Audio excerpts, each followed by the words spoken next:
নমস্কার বন্ধুরা, শুভ দুপুর। এখন বাজে 4টা। তো আমাদের ফাইনালি কিন্তু টিকিট কনফার্ম হয়ে গেছে, আর হচ্ছে ছুটিটাও স্যাংশন হয়ে গেছে তোমার দাদা ভাইয়ের। মানে দুটো জিনিসই একসাথেই হলো। কাল থেকে ঘুম নেই আর কি, খুবই টেনশন। আর তোমার দাদা ভাই ঘুমায়নি, 4টার সময় ঘুমিয়েছে, ভোর 4টায়। তারপরে আবার 6টায় উঠেও কাজে চলে গেছে। ঠিক আছে, মানে এতটা টেনশন যে টিকিট কনফার্ম হচ্ছে না, যেহেতু আজকে আমাদের রাত্রিবেলাতে ট্রেন ছিল। এবার টিকিট কনফার্ম না হলে আমরা ছুটি যাব কি করে, আর ছুটিটাও মানে হচ্ছে না আর কি, যতক্ষণ না টিকিট কনফার্ম হচ্ছে। তো সেই জন্য প্রচণ্ড টেনশনে ছিল। তো ফাইনালি আর কি ওই 12টার দিকে হবে আর কি, পুরোটাই সব ঠিক হয়ে গেছে। তো আমরা আর কি পুরোপুরি ব্যাগপত্র এখনও গোছাইনি, এখনও বাকি আছে। এই যে দেখো, হ্যাঁ এই বড় ব্যাগটা পুরোপুরি কমপ্লিট হয়ে গেছে, গোছানো একদম, কাপড় চোপড় ভরে নিয়েছি, যা যা জিনিস নেওয়া নিয়ে নিয়েছি। আর ছোট ব্যাগটাতে আর কি প্রয়োজনীয় জিনিস যেগুলো আমাদেরকে বার করতে হবে, আবার ঢোকাতে হবে, সেই জিনিসগুলো ছোট ব্যাগটাতে ভরবো। যেহেতু ছোট বাচ্চা নিয়ে যাচ্ছি, তো ওর জন্য খাবার দাবার, জামা কাপড় কন্টিনিউয়াসলি লাগে। তারপরে হচ্ছে গলায় দেওয়া কাপড়, তো এগুলো লাগবেই, ঠিক আছে, ঢাকা দেওয়ার জন্য। তো সেইগুলো ছোট ট্রলিটাতে নেব। তো আর কি এই যে তোমার দাদাভাই আর কি প্যাকিং করে দিয়ে গেছে। প্রত্যেকবার যখন আমি ট্রেনে ট্রাভেল করেছি, মানে কোয়ার্টারে আসা যাওয়া, একটা জিনিস খুবই ভুল করেছিলাম, গরুর দুধ নিয়ে যাওয়া। আর আরেকটা জিনিস হচ্ছে গোটা গোটা জিনিস, মানে ওটস গোটা, চিড়ে গোটা, এগুলো নিয়ে যাওয়া। তো আমি মানে এই কোয়ার্টারে আসার পরে এবারে যখন আসলাম, তখন একটা রিলস দেখছিলাম, একজন মা তার বেবিকে ট্রাভেল করাচ্ছে। তো তিনি খুব প্রয়োজনীয় একটা জিনিস কিন্তু শেয়ার করেছিলেন, যে তিনি কী কী খাবার ক্যারি করেন। হ্যাঁ, বাচ্চারা তো গোটা খাবার খেতেই পারবে, যেহেতু 2 বছর বয়স হয়ে গেছে। কিন্তু ট্রেনে ট্রাভেল করার সাথে সাথে কি বলতো, ওই জিনিসগুলো খুব প্রবলেম হয়। এই যেমন ওটসটা তো আরও গোটা খেয়ে নিচ্ছে না, সেটাকে দুধে তো একটু হলেও ফোটাতে হবে। কিন্তু আমাদের ট্রেনের জায়গায়, মানে খাবার যেখানে রান্না হয় সেখানে বারবার যাওয়া আসা খুবই মুশকিল একটা বিষয়।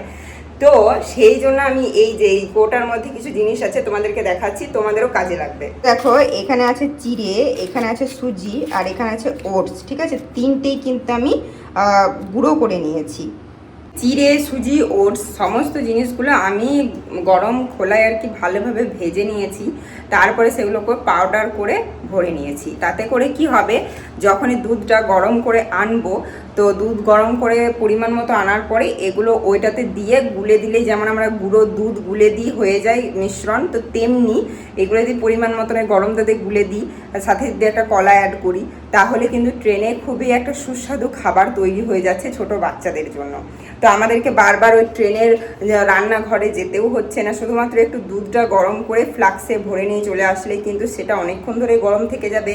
তো এগুলো দিয়ে আর কি ঠিকঠাকভাবে বাচ্চাকে খাওয়ানোও যাবে। যদিও বাচ্চারা ট্রেনে অতটা খেতে চায় না, তবু আমাদেরকে তো সেগুলো নিয়ে যেতে হবে, ক্যারি করতে হবে, কারণ না খেতে চাইলেও 2 চামচ খেলেও অনেক। প্রতিবার আমরা কিন্তু গরুর দুধ নিয়ে যেতাম, তো সেটা ফেটে যেত, ঠিক আছে, কোনো বার তোজো 1 চামচও মুখে দিতে পারিনি, সেটা কিন্তু খারাপ হয়ে যায়। যেহেতু আজকে রাত্রিবেলায় আমরা একদম ডিপ ফ্রিজ থেকেই নিয়ে যাই, কিন্তু সকালবেলায় উঠে দেখি সেটা খারাপ হয়ে গেছে। তো এবারে আর সেই ভুলটা না করে আমরা এই যে কোটার দুধ আমরা অর্ডার করেছিলাম, তোজো কিন্তু কোটার দুধ একদমই খায় না। তো জাস্ট ট্রেনে ট্রাভেল করার জন্য, আর ঘরেও আর কি দুধের একটু সকালের দিকে সমস্যা হয়, মানে আমার শ্বশুরবাড়িতে, তো তখন এটা জিনিসটা ভালো হবে আর কি। আমি নিয়েছি এখানে ল্যাক্টো গ্রো আর কি 2 থেকে 6 ইয়ার্স যেটা, তো সেটাই। তো যখন মানে এখন 2 বছর বয়স, তো সেই জন্য এটাই নিয়েছি। তো এটাই আর কি গরম জলে গুলে ওই যে গুঁড়ো করেছি, গুঁড়োগুলো আর কি একটু কলা বা কিছু খেজুর টেজুর অ্যাড করে খাইয়ে দেবো। দেখি, আমার ছেলে খেতে চায় না ট্রেনে, তাও আমার মন খুঁতখুতুনি, ঠিক আছে, যে একটু নিয়ে যাই, একটু ছেলে 2 চামচ খেলেও পেট ভরবে, সেই জন্য। তো এই জিনিসটা আমার মানে খুব শান্তি হয়েছে যে কোটার জিনিসটা কিনেছি, দুধটা, আর হয়েছে ওই যে জিনিসগুলো গুঁড়ো করেছি। এবারে আমার একটু হলেও ওই যে তোমার দাদাভাইয়ের কাছে আমাকে একটু বকাও খেতে হয়, খাই না, আর তোমার দাদাভাইকে যেতে হয় আসতে হয়, যে আমাকে একটু হলেও বকা দেয়। তো এবারে সেই বকা থেকে বাঁচবো, কারণ হচ্ছে গরম দুধ করে এনে ফ্লাক্সে ভরে দেবো, ব্যাস বাবা, অনেকক্ষণ ধরে খাওয়াতে পারবো। এই ফ্লাক্সটা আমাকে ধুতে হবে, গরম জল করে সার্ফ দিয়ে ভালো করে ধুতে হবে, কারণ এটাতে আর কি গরম জল বারবার ভরতে হবে আর কি। তো সেই জন্য এটা ভালোভাবে আমাকে ধুয়ে ফেলতে হবে। বাড়ি তোমার দাদাভাই বলে না যে মানে খাবার বানিয়ে নিয়ে চলে, এইবারে কেন জানি না আমাকে বলছে খাবার বানিয়ে নিয়ে আসতে, কারণ যখন আগেরবার কোয়ার্টারে এসে আমার মা চিকেন কষা রুটি করে দিয়েছিল, আবার এবারে আসলাম তখনও চিকেন কষা রুটি করে দিয়েছিল। দিয়ে তোমার দাদাভাই বলছে যে ওগুলো খেতে আমার বেশ লাগে, ট্রেনের খাবারের থেকে ঘরের চিকেন কষা রুটি খেতে ব্যাপক লাগে। তো তো এই যে দেখো আমার যাতে মানে একটু কষ্ট না হয় সেই জন্য উনি পেঁয়াজ কেটে আদা রসুন কেটে দিয়ে গেছে। আমি বলছিলাম বাবা আমাকে এবারে তুমি এত রান্না বান্না করাচ্ছ, দিয়ে বলছে আমি রেডি করে দিচ্ছি তোমাকে, দিয়ে সবাই রেডি করে দিয়ে গেছে কেটে দিয়ে। এখন গেছে উনি বাজারে মিট মশলা চিকেন দুধ আনতে, কারণ বলে গেছে যে সিমুই করে নিয়ে যাবে, কারণ আমার হাতের সিমুই ওর খুব ভালো লাগে খেতে। তো সেই জন্য বলেছে যে সিমুই করবে, তো চিনি দুধ কেক বিস্কুট তোর জন্য নিয়ে যাবো, তো সেইগুলো আনতে গেছে বাজারে। ফ্লাস্কটা অনেক দিন থেকে রুমে ছিল, তো এটা ধোয়ার আগে এটাতে গরম জল ভরে রাখতে হবে, তারপর এটাকে কিছুক্ষণ পর ধোবো। গরম জলটা একটু ভেতরে থাকলে জীবাণুগুলো আর কি মার্ডার হয়ে যাবে।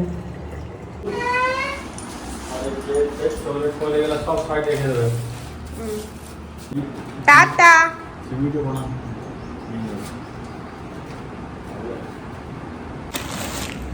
তোমাদের দাদাভাই এই যে বাজার থেকে কিছু জিনিস এনেছে, তো তোমাদেরকে দেখিয়ে দিদি কী কী এনেছে দেখি। দেখো এত চকলেট এনেছে, তো এই যে দেখো কিছু প্যাকেটে আর কি চানাচুর ভুজিয়া টুজিয়া এনেছে স্ট্রবেরি, হ্যাঁ এই যে কে কি এনেছে তো বুঝছে। এই যে বিস্কিট এনেছে এই এক রকমের, আর এই যে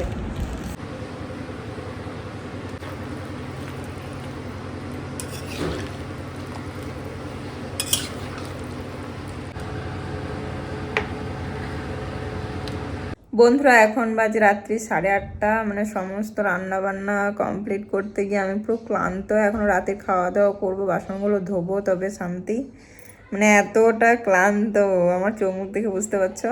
তো চলো তোমাদেরকে দেখায় যে কি কি রান্না করলাম।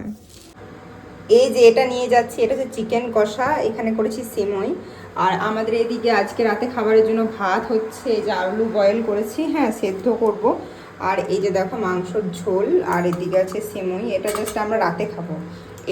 এটা নিয়ে যাব। আর এইখানে আছে, এখানে তোজোর জন্য রুটি আছে, আর এখানে আমরা নিয়ে যাচ্ছি, এখানে 19 পিস রুটি আছে। এত কিছু রান্না বান্না করেও দেখো ঘরের সমস্ত জায়গা আমি কিন্তু গোছগাছ করে নিলাম, আর ঝাঁটও দিয়ে দিয়েছি এখন, হ্যাঁ পুরো দেখো ঘর ফাঁকা করে দিয়েছি। এই যে জায়গাটা বন্ধ করবে ওই গর্তটা, তো এই যে দেখো আমি পুরো জায়গাগুলো সব ফাঁকা করে দিয়েছি। রান্নাঘরটাও আমি পুরো একদম সাফ করে দিয়েছি। এই যে কৌটোগুলো দেখছো না, এগুলো নিয়ে যাব না, এগুলো তো কোনো সেরকম কিছু জিনিস নেই। এটাতে চিনি রয়েছে সেমই রয়েছে, এগুলো থাক, তুমি দাদা হয়তো বার আসছে। তো এই যে ময়দা, তো দেখো রান্নাঘরও সব ক্লিন করে দিয়েছি। আর এই যে হচ্ছে ঠাকুর ঘর, এখানে চেয়ারগুলো রাখলাম, বাস্কটা আগিয়ে দিয়েছি, হ্যাঁ। আর আমি এই মাত্র সন্ধ্যা দিলাম, আজকে 8টার সময় সন্ধে দিয়েছি।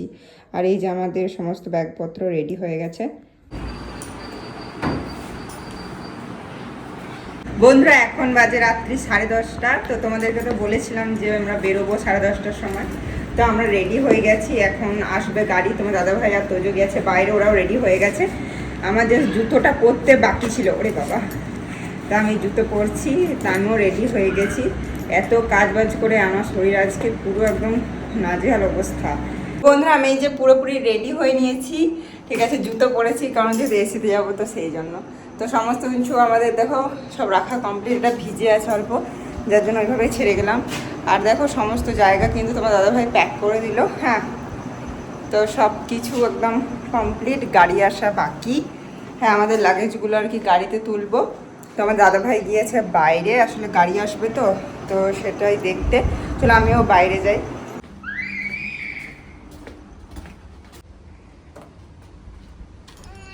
হ্যাঁ ঠিক টাইমে এসছি।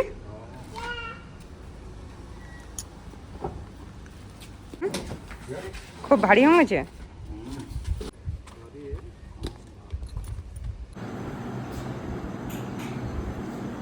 বন্ধ করে দাও, গেট বন্ধ করে দাও। বারান্দাটাও বন্ধ করে দেবে, ভালো ভাবে।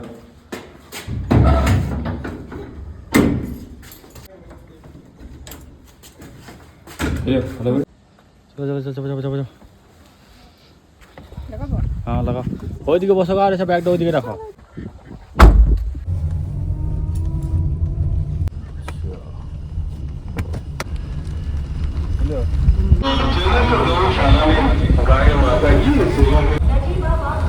गंगा सतलज एक्सप्रेस फिरोजपुर से चलकर नजीबाबाद जंक्शन मुरादाबाद लखनऊ।